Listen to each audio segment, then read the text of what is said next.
Hi, I'm Joe Dante. Welcome to Trailers from Hell. Our trailer from hell today really is from hell. It's a picture called Fiendish Ghouls, which probably doesn't sound too familiar, and that's because it didn't get much of a release. It was originally a picture called The Flesh and the Fiends, made by a British company that was imitating Hammer films at the time. And its release in America was delayed by a number of years, which I'll go into.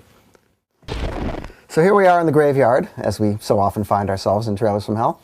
And this is a Burke and Hare picture. This is another movie in the vein of The Body Snatcher, about the guys who robbed graves and sold them to Dr. Knox for use in medical research in Edinburgh.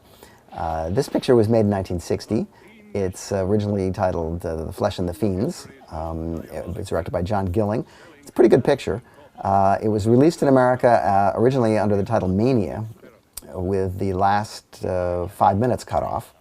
Then reappeared in 1965 as a co-feature for the horrors of Spider Island, and now it had even more minutes cut off, and it had been called Fiendish Ghouls, which is unfortunate because it's a pretty good movie and deserves a little better. As you can see, it's a CinemaScope movie. This trailer was run this way in the theaters with all the sides cut off.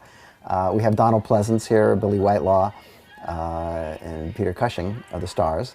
It was known for a long time in Britain as the movie where the dead bodies breathe. I've always tried to overlook that little aspect of the movie.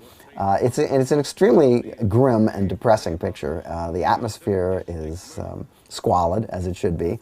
It's violent. This kind of picture is almost never really taken seriously in either country. But the actors in these pictures do take everything seriously, and it's extremely well played. And one of the virtues of British horror movies of this period is that they are played as if they were Shakespeare.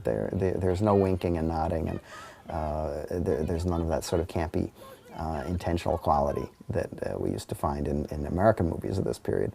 But this one is pretty grim, and it's fairly well produced, although not for very much money. And this big climax is lifted almost entirely from David Lean's Oliver Twist, because they really could never afford these kind of crowds in a picture like this. But it's all done very smoothly, and if you haven't seen Oliver Twist, it's actually kind of difficult to tell what they've been doing.